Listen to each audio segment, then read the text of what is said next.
नमस्कार. After married life भाग 5. उद्या 14 फेब्रुवारी होती. सर्व तयारी होतच आली.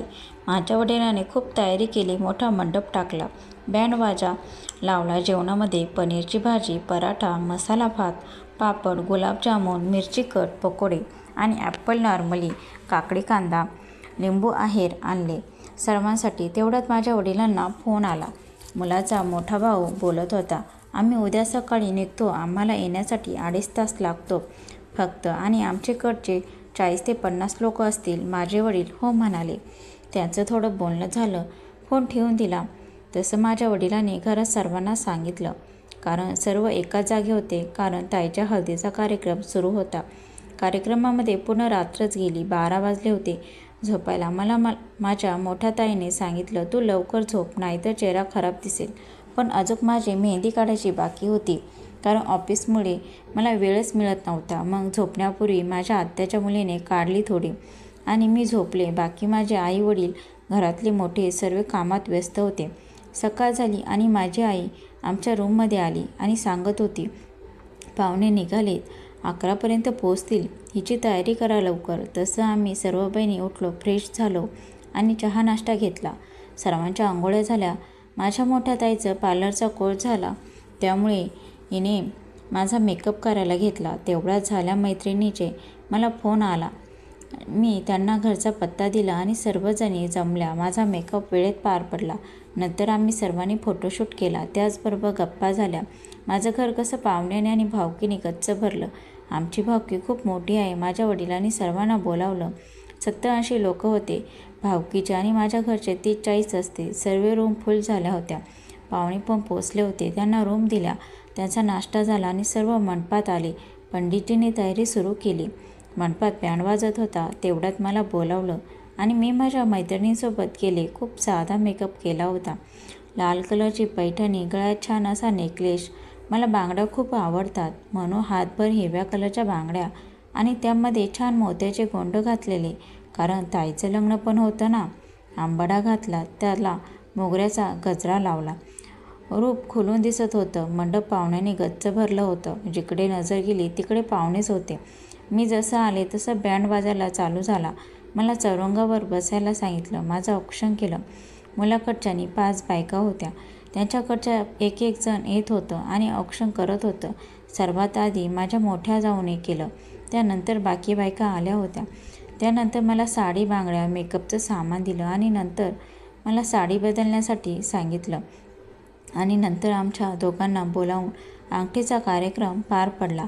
जेवण झाले आणि त्यानंतर आमच्या दोघांचा फोटोशूट झाला. सर्व कार्यक्रम आनंदात पार पडला आणि पाहुणे गेले निघून.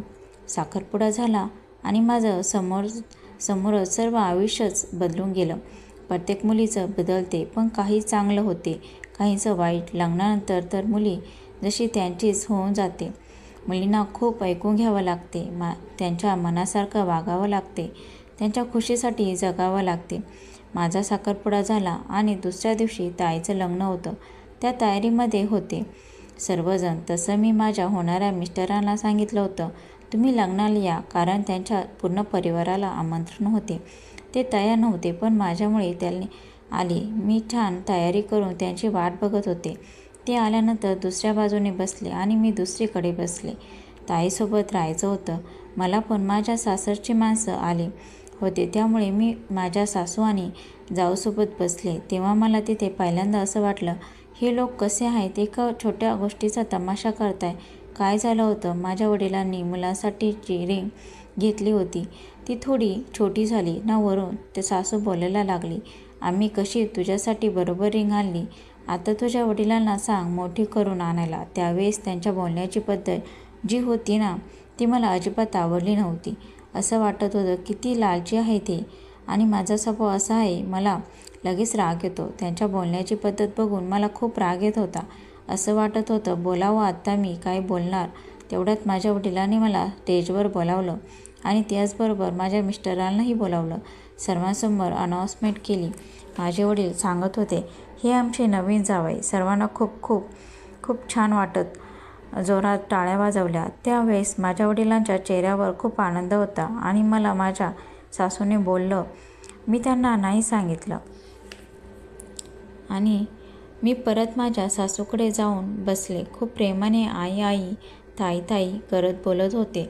खूप गप्पा झाल्या आणि लग्न लागलं ताईचं. चला आपण जेवण करून घेऊ असं मी माझ्या सासूला बोलले आणि आम्ही सर्वजण जेवण करण्यासाठी गेलो, कारण त्यांना निघायचं होतं लगेचच. माझे आई वडील दोघेही त्यांना बोलत होते. नवीन संबंध झाला होता तर ओळख करून देत होते. दुसऱ्या पाहुण्यांना बोलणं झालं आणि सर्व निघाले. तशी माझी इच्छा होती माझ्या मिस्टरांना बोलावं, फोटो काढावं, पण सर्व मोठे होते त्यामुळे राहिलं. बोलणंसुद्धा झालं नाही. 2 शब्द मनातले. मुलींना सर्व माहीत असते त्या कमजोर नसतात, त्यांच्यात खूप सहनशीलता असते. अत्याचार फक्त या आपल्या वडिलांची इज्जत वाचवण्यासाठी सहन करतात, पण त्यांनी जर एकदा ठरवलं तर खूप काही करू शकतात. माझ्याकडून पहिली चुकी हीच झाली की मी लगेच सांगितलं नाही आणि त्याचं ऐकून घेतलं, म्हणून त्यांना पावर मिळाली बोलण्याची, पण कधीच कुठलीच गोष्ट नाही सहन करायची. पुढचा भाग बघण्यासाठी चॅनलला सबस्क्राईब नक्की करा. Thanks for watching.